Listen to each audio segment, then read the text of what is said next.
Hello friends, my name is Vikas. So friends, in this video we will be discussing about topics. So students, we have an app by the name Careers Cloud which you can go and download using the Play Store, and it is available only for the Android users as of now.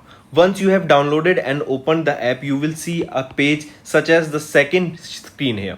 Then you just need to log in with your Google ID, or you can say with your Gmail ID on this application, and once you have logged in, you are ready to use the particular application. As you can see, you will be seeing here my course, all courses, crack current affairs. Just click on any of those and you will be directed to a second page. Here now, what are the features or why we recommend you to use the app? Because on the app we provide you daily current affairs both in English as well as in Hindi. Both Hindi and English current affairs are provided you daily along with the quiz sessions. This is important. We provide you daily with the quiz sessions that will help you to brush up your current affairs that you gain today through our video or any other notes provided. These English and Hindi PDFs are also provided to you daily. This is provided on our app course that you can go and purchase. Two types of courses are there, 1 year plan and a second year plan, which you can opt as per your need. Then we provide you with weekly videos.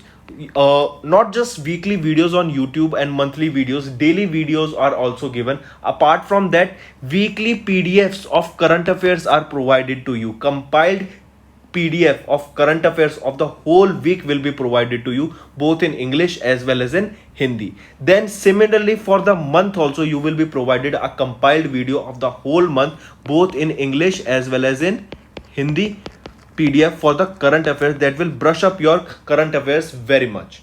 Apart from this, we provide you with the topic wise current affairs, topics such as apps and web portals, important days, books and authors. Then comes your sports, then comes your obituary, national affairs, international affairs, sports. These all topics are covered by us on our YouTube channel, which you can go and check it out also.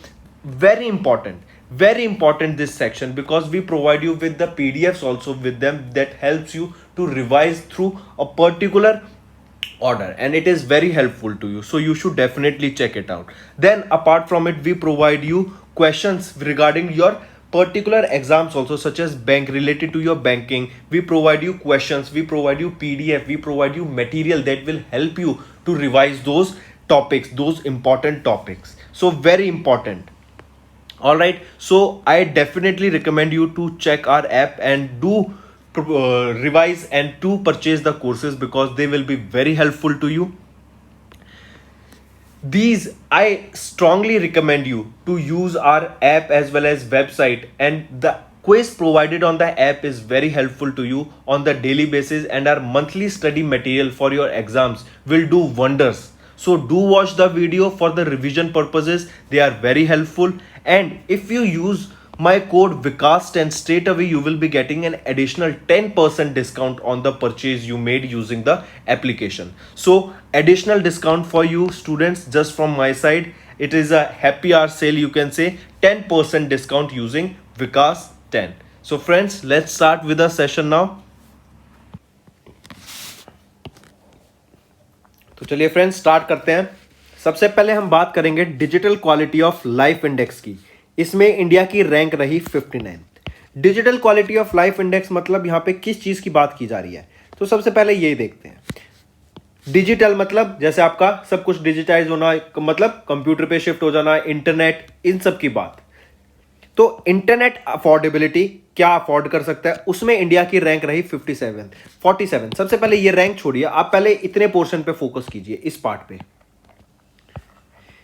Internet affordability, internet quality कैसी है country में, electronic infrastructure या फिर ई infrastructure कैसा है, ई security मतलब आपकी cyber security, क्या वहां कंट्री पे हैक्स होते हैं, क्या साइबर अटैक्स होते हैं या नहीं, ई गवर्नेंस, इलेक्ट्रॉनिक गवर्नेंस कैसी है.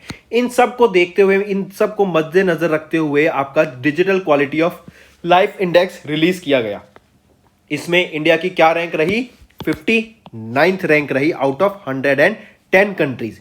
ये थर्ड एडिशन था आपका digital quality of life index का, जो कि प्रिपेयर किया जाता है साइबर सिक्योरिटी कंपनी सर्फशार्क के द्वारा.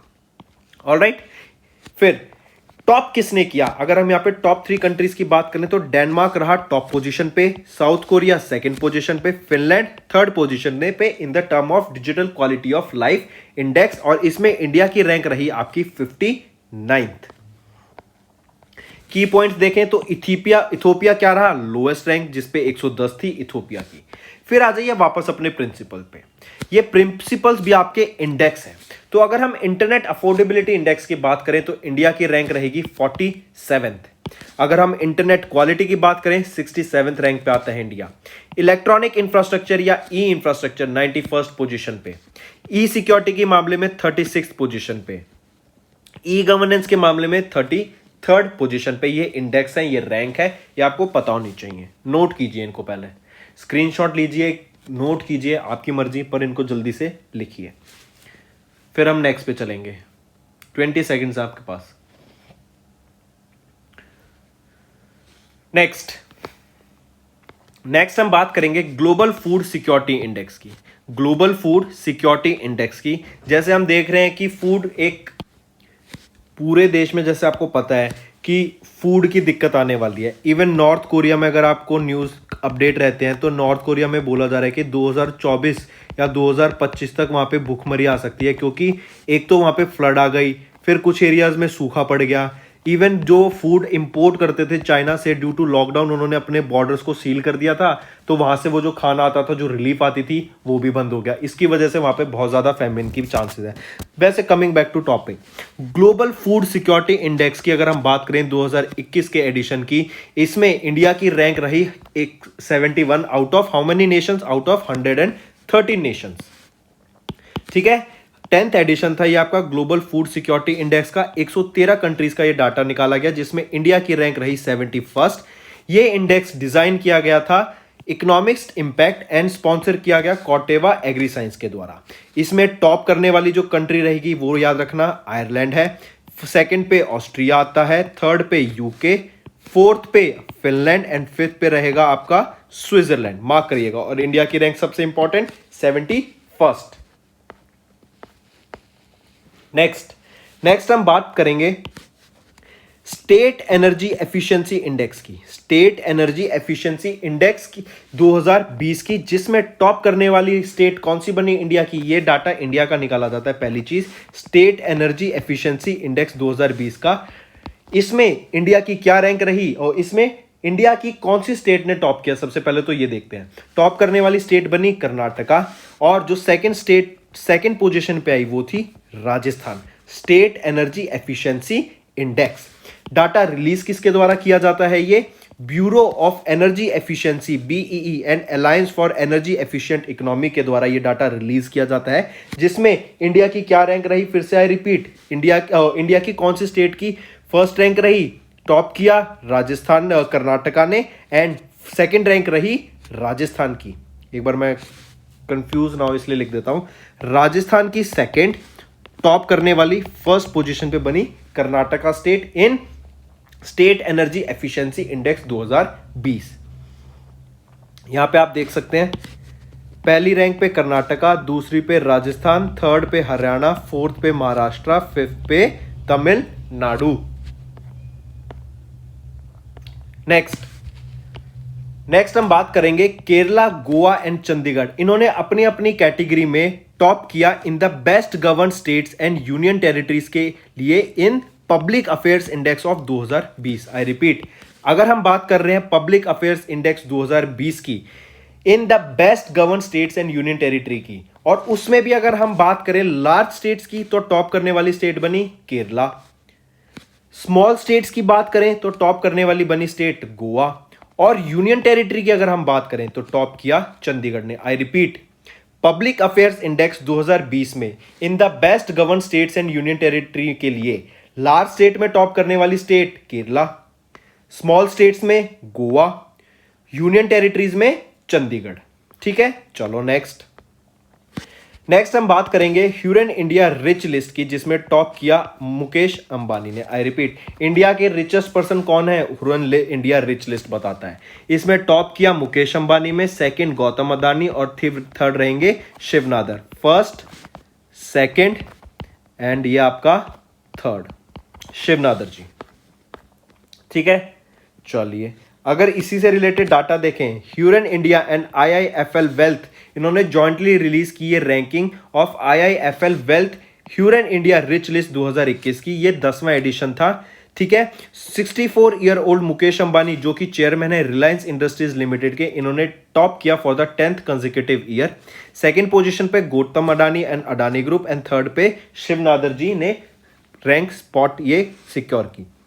अगर अब हम बात करें, जो ह्यूरन इंडिया की 10th एनिवर्सरी लोगो है, ये इंस्पायर किया गया संस्कृत वर्ड वीर्या से, जिसका मीनिंग है energy. RIL Reliance industry limited ये पहली कंपनी बनी जिसने अपना मार्केट कैप को $200 बिलियन से क्रॉस किया। RIL ये 57th मोस्ट वैल्यूएबल फर्म है in the world according to Hurun global 500 most valuable companies of 2021। तो अगर 2021 की बात करें और 500 कंपनी वाले ह्यूरन ग्लोबल लिस्ट की बात करें तो उसमें इंडिया की रिलायंस इंडस्ट्रीज लिमिटेड की रैंक आती है कौन सी पोजीशन पे? 57th पोजीशन पे। फिर अगर हम रिचेस्ट वीमेन की बात करें तो स्मिता वी कृष्णा जो 70 साल की हैं, ये थर्ड जनरेशन इनहेरिटर हैं गोदरेज की एंड इंडिया की रिचेस्ट वीमेन है, इंपॉर्टेंट। दूसरा हम बात करेंगे फिर बायोटेक क्वीन किरण मुजुमदार शाह जो कि 68 ईयर्स ओल्ड हैं, ये बनी richest self made Indian women. अभी नायका की फाउंडर अभी न्यूज में आया था कि रिचेस्ट सेल्फ मेड वीमेन बनी है, इनका पहले तो मुझे नाम बता दो। ठीक है, नायका कंपनी की फाउंडर कह सकते हैं या फिर CEO भी हैं ये। चलो मैं नाम ही बता देता हूं इनका नाम है फाल्गुनी नैयर। इनकी अभी IPO लॉन्च हुआ था नायका का, उसकी वजह से काफी प्रॉफिट मिला इनको एंड इनको भी अभी न्यूज में ये काफी ज्यादा है। नेक्स्ट है आपका India returns third position in the 58th edition of ENY Ernst and Young's की RECAI। RECAI होता है आपका renewable energy country attractiveness index. Renewable energy हम सब जानते हैं क्या होता है, तो आपको एक चीज याद रखनी है, रिन्यूएबल एनर्जी अभी एक बहुत फास्ट टॉपिक है, बहुत इंपॉर्टेंट टॉपिक है, तो इससे रिलेटेड जो भी न्यूज आती है आप इसको इंपॉर्टेंट कैटेगरी में रख लीजिएगा। तो इंडिया ने थर्ड पोजीशन सिक्योर की in the renewable energy country attractiveness index, मतलब कौन सी कंट्री ज्यादा सूटेबल है रिन्यूएबल एनर्जी सेक्टर में इन्वेस्ट करने के लिए। तो इंडिया की रैंक रही इसमें थर्ड। ये 58th एडिशन था, ENY ग्लोबल्स लिमिटेड के द्वारा रिलीज किया जाता है क्या? Renewable energy country attractiveness index. तो अगर हम इसकी लिस्ट देखें, आइए लिस्ट पे आ जाइए, स्टार्ट कीजिए नोट करना। टॉप किया यूनाइटेड स्टेट्स ने first position, second China, third India, fourth France, fifth UK. Next हम बात करेंगे ग्लोबल हंगर इंडेक्स 2021 की। इसमें इंडिया की रैंक रही 101 और ये टोटल कितनी कंट्रीज से निकाला जाता है ग्लोबल हंगर इंडेक्स? 116 कंट्रीज में से इंडिया की रैंक 111 है। मतलब इंडिया में बहुत ज्यादा भूखमरी है, बहुत ज्यादा हंगर है। तो ये एक बहुत इंपॉर्टेंट डाटा है एंड एक हमें इस फील्ड में फूड के लिए बहुत ज्यादा वर्क करना पड़ेगा, लोगों को प्रॉपर डाइट मिल सके, लोगों को प्रॉपर न्यूट्रिशन मिल सके, माल न्यूट्रिशन बच्चे ना हो। तो ये एक बहुत ज्यादा अच्छा इनिशिएटिव है। मैं आपको एक आउट ऑफ द बॉक्स जाके एक बताता हूं, NGO save the children. Save the children एक NGO है, आप वहां पे जाके आप इसके बारे में रिसर्च करिए। मैं नहीं कहता आप यहां पे जाके डोनेट कीजिए, बट आप यहां पे जाके रिसर्च करिए। NDTV कंपनी के द्वारा उनको स्पॉन्सर भी किया जाता है एंड ये सेव द चिल्ड्रन बहुत बड़ा NGO है। ये लोगों को फीड करने में भी आगे हेल्प करता है। इवन जो लोग बच्चे डिसेबल होते हैं, जो मतलब जिनको माता पिता उनको छोड़ देते हैं क्योंकि वो उनका खर्चा नहीं उठा पाते ड्यू टू मेडिकल इश्यूज, उनकी भी हेल्प करने में बहुत हेल्प करता है। तो save the children, do research about it और आप अपना कॉन्ट्रीब्यूशन 10 रुपए, 100 रुपए, 200 रुपए, 500 रुपए, 1000 रुपए, आप कंट्रीब्यूशन जैसा देना चाहें लोगों की हेल्प करने के लिए आप दे सकते हैं। आप भी फिलेंथ्रोपिस्ट बनिए, ठीक है। तो अगर हम बात करते हैं, ये पुराना है इसको छोड़िए, ठीक है। आइए फिलेंथ्रोपिस्ट याद रखना वर्ड, अभी आगे एक इंडेक्स है उससे भी रिलेटेड, अभी हम कवर करेंगे उसको, ठीक है। नेक्स्ट पे आइए। नेक्स्ट है हमारी अभी 4 इंडियन यूनिवर्सिटीज लेड की गई ISC बैंगलोर के द्वारा to make it into Times Higher Education list में।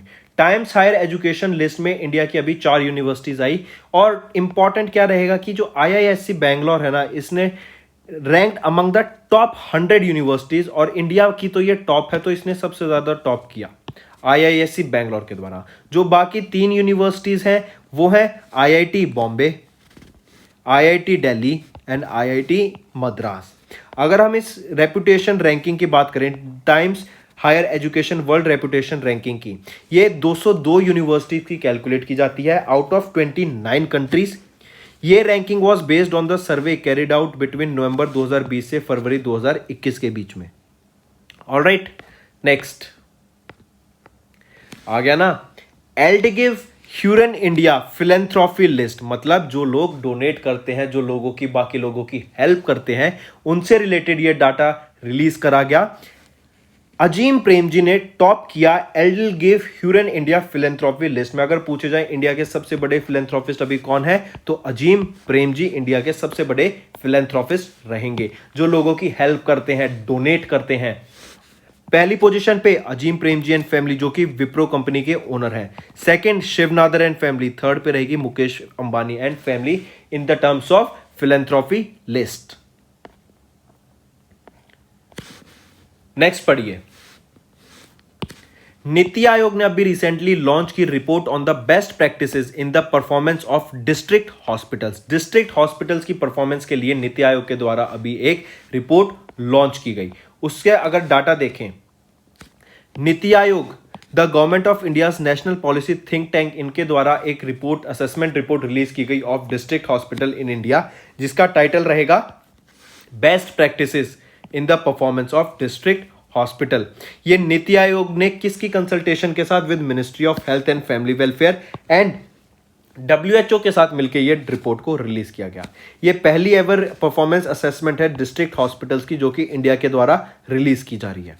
National Accreditation Board for Hospitals and Providers, health care providers, ये constituent board of Quality Council of India conducted the validation of data. इन्होंने ये data valid है या नहीं ये check किया, किनके द्वारा, national Accreditation Board for Hospitals and health care providers के द्वारा ये डाटा को वेरीफाई या चेक करा गया।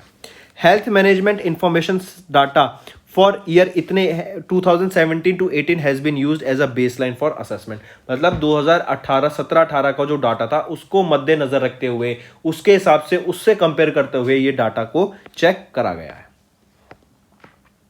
नेक्स्ट हम बात करेंगे Labour Bureau inks agreement with BECIL for conducting all India surveys on migrant workers and all India quarterly establishment based employment survey.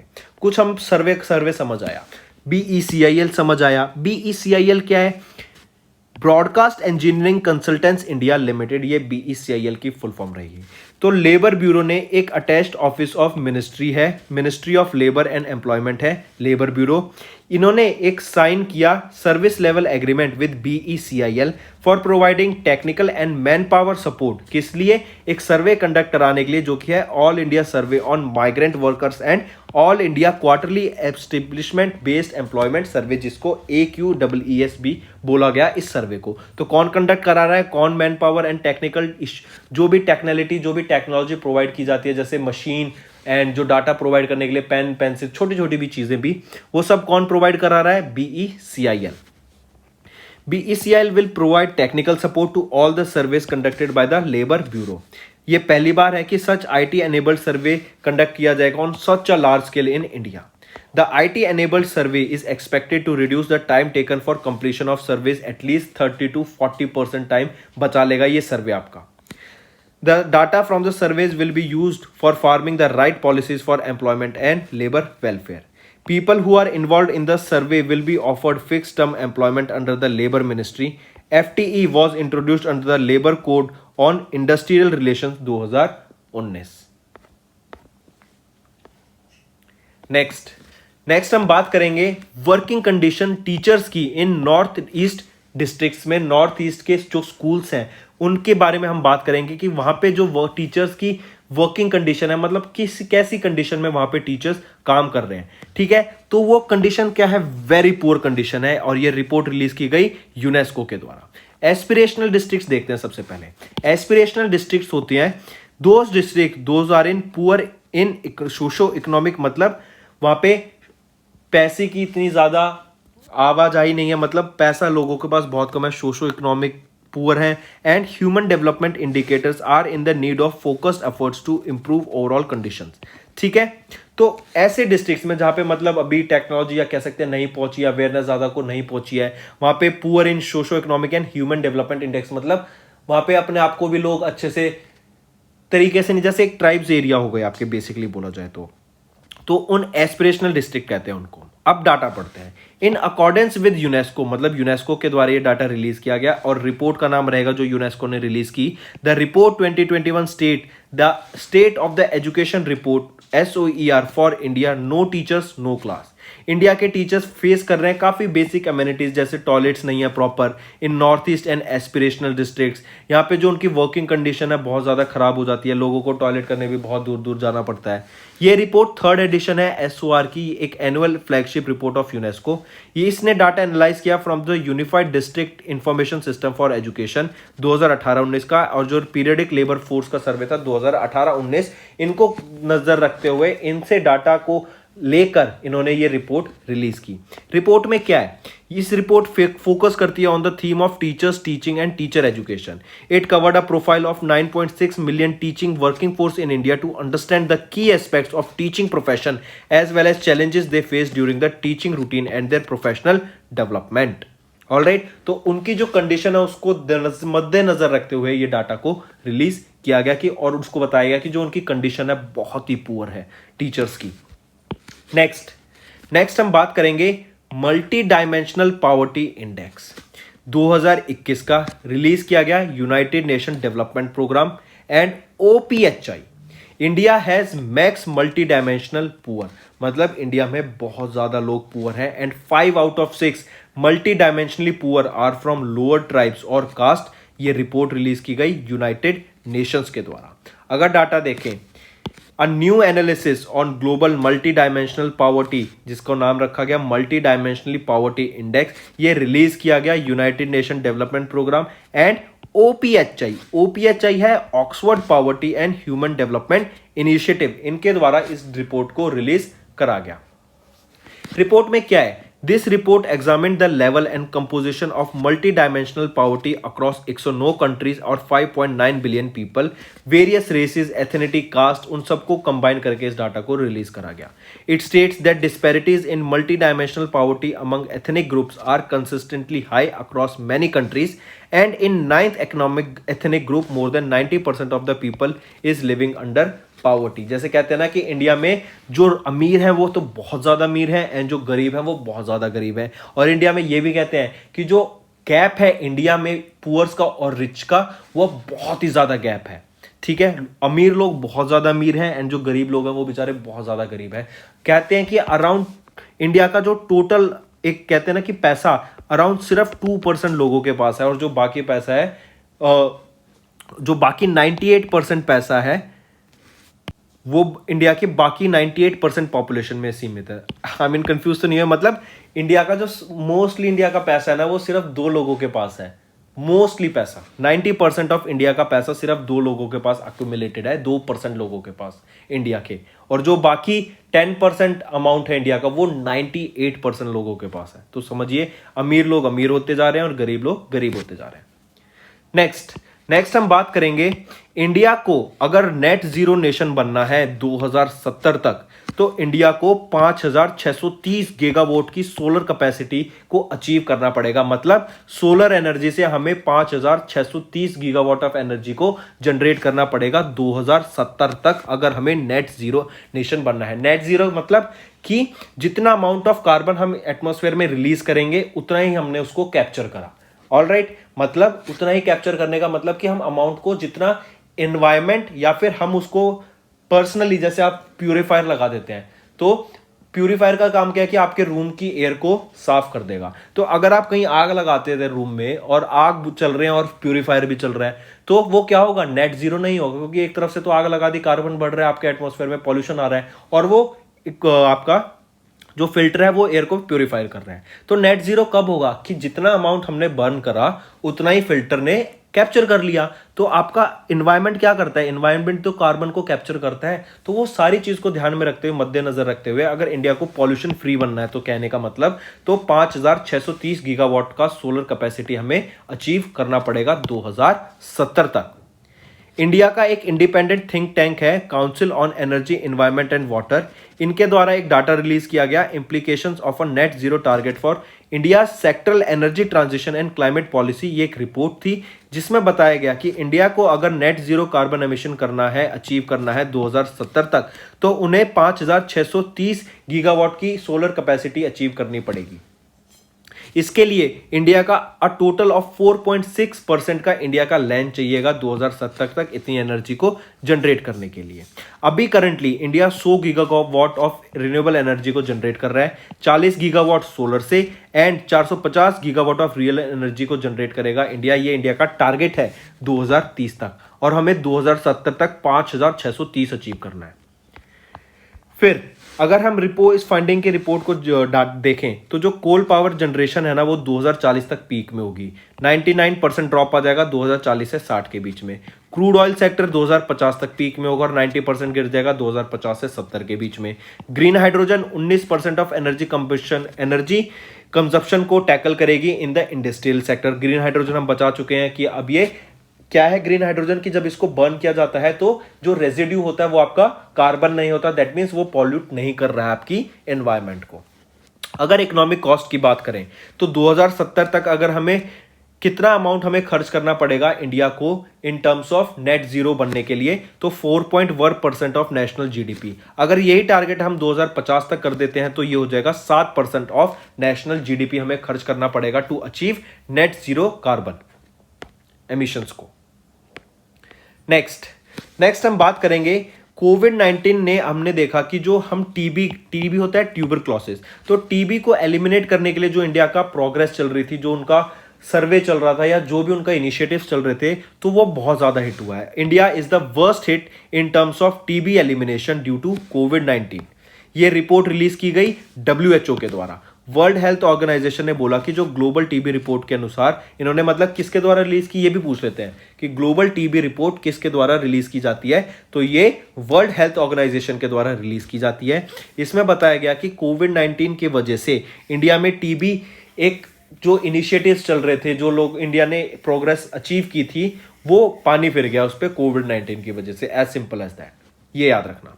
Note important याद रहेगा यहाँ पे क्वेश्चन, वर्ल्ड हेल्थ ऑर्गेनाइजेशन के द्वारा क्या मतलब पूछा जाएगा कि ग्लोबल टीबी रिपोर्ट किसके द्वारा रिलीज की जाती है, WHO के द्वारा। ये बहुत इंपॉर्टेंट है। फिर इंडिया का कौन सा स्टेट यूनियन टेरिटरी है जो टीबी फ्री है, वो है लक्षद्वीप। बहुत इंपॉर्टेंट, मार्क करना। और इंडिया का टारगेट क्या रहेगा टीबी फ्री बनने के लिए 2025, ये भी बहुत इंपॉर्टेंट क्वेश्चन है। तो 3 क्वेश्चन, ग्लोबल टीबी रिपोर्ट कौन रिलीज करता है, WHO। कौन सा इंडिया का स्टेट या यूनियन टेरिटरी टीबी फ्री है, लक्षद्वीप। और इंडिया का क्या टारगेट है टीबी एलिमिनेट करने का इंडिया से 2025। नेक्स्ट है UNEP प्रोडक्शन गैप रिपोर्ट 2021 की। World government fossil fuel production plan exceeds Paris limit. ये क्या कह रहा है, United Nation environment programme report कह रहा है कि इनके द्वारा एक प्रोडक्शन गैप रिपोर्ट रिलीज की गई। इनके अनुसार बताया गया कि जो हमारा वर्ल्ड का गवर्नमेंट प्लान है to produce more than twice the amount of fossil fuels in 2030, मतलब 2030 तक double amount of fossil fuel generate करने की बात की जा रही है, जिससे जो हमारा टेम्परेचर है पेरिस क्लाइमेट क्रिटिका, that would be consistent with the limit warning of 1.5 degree Celsius and 45% more than the consistent of 2 degree Celsius. ठीक है, तो गवर्नमेंट के जो प्रोडक्शन प्लान है, प्रोजेक्शन है, lead to the production of around 240% more coal, 75% more oil and 71% more gas in 2030। मतलब treat में उन्होंने साइन तो कर दिया एग्रीमेंट की इतना इतना हमें पेरिस क्लाइमेट ये है, हम इतने एनर्जी जनरेट नहीं करेंगे, या मतलब इतना एनर्जी हम रिन्यूएबल एनर्जी जनरेट करेंगे, फॉसिल फ्यूल मेथड से नहीं करेंगे। लेकिन still on the other hand जो टारगेट है 110% से बढ़ जाएगा fossil fuel production by 2030। Next हम बात करेंगे कोरल रीफ्स की। कोरल रीफ्स के ये एक डाटा रिलीज किया गया है रिसेंटली, जिसमें बताया गया इन द पास्ट 10 ईयर्स जो ग्लोबल वार्मिंग के वजह से कोरल रीफ पे इफेक्ट पड़ा है वो है 14% ऑफ द वर्ल्ड के कोरल रीफ डैमेज हो गए हैं या फिर खत्म हो गए हैं। ये रिपोर्ट का नाम है status of coral reefs of the world 2020, release की जाती है global coral reef monitoring network के द्वारा। इनके द्वारा बताया गया 14% of the world coral from 2009 से 2018 को लॉस झेलना पड़ा है। ये रिपोर्ट रिलीज की गई global coral reef monitoring system के द्वारा, नेटवर्क के द्वारा। ठीक है, ये एनालिसिस कहां से आया ये चीज आपको पता होनी चाहिए। इन्होंने कहा कि पिछले 40 साल का डाटा देखा, 73 कंट्रीज का डाटा देखा, 12,000 साइट्स का सर्वेक्षण किया, इनका मतलब सर्वे करा, और 300 से ज्यादा साइंटिस्ट इस पे वर्क कर रहे हैं, as well as 2 million individual observation. ये सारी चीजों में देखते हुए, नजर रखते हुए इन्होंने बताया कि 14% of the coral reefs world की डैमेज हो चुकी हैं ड्यू टू ग्लोबल वार्मिंग। तो ग्लोबल वार्मिंग सिर्फ इन्वायरमेंट पे नहीं, क्लाइमेट चेंज पे भी इफेक्ट आ रहा है उसका, इवन जो हमारे ह्यूमंस हैं उस पर बहुत ज्यादा इफेक्ट आ रहा है। जो पानी के करीब घर हैं, जो मतलब सी ओशंस के पास जो बिल्डिंग्स हैं, जो रिहायशी एरिया है, वो भी खतरे में है क्योंकि सी लेवल बढ़ने की बात की जा रही है। इवन पोल्यूशन की वजह से किसी भी लिविंग ऑर्गेनिज्म पे बहुत ज्यादा इंपैक्ट पड़ रहा है। ऑलराइट फ्रेंड्स, तो ये थी हमारी वीडियो, आई होप आपको पसंद आई होगी। Vikas signing off. Hello friends, through our recent general aware section analysis, we have identified that the news related to mega events is finding more weightage in the competitive exams. In order to cover related news to mega events such as Olympics, national awards, cabinet appointments, all of which contain heavy information, we have chosen a different way to convey that information using interactive infographics. Here is an example of interactive infographics. Using this, you can choose to study various information just from the single PDF.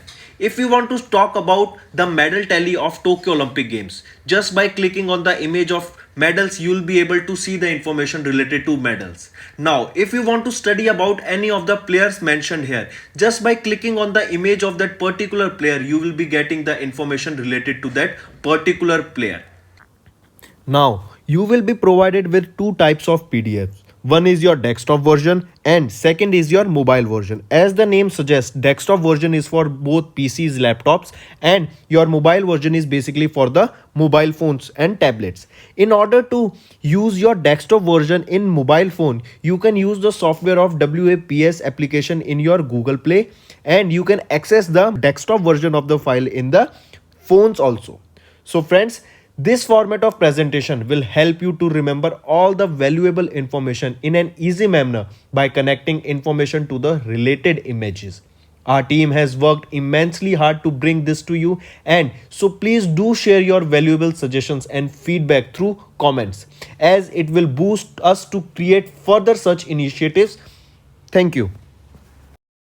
So friends, this was our video. I hope you enjoyed our video. If you liked our video, do hit the like button, share the link with your friends, and if you haven't subscribed to our channel or if you are new to our channel, then do subscribe because it motivates us to bring a better content for you guys. Also, if you have any trouble regarding login or payment or any other issues, then you can reach to us on our mail, that is support@affairscloud.com, or you can call us on the number 9677333862 and we'll resolve your issue as soon as possible. Also, you should go and check our courses that are available at a very reasonable price and that will help you to boost your preparation.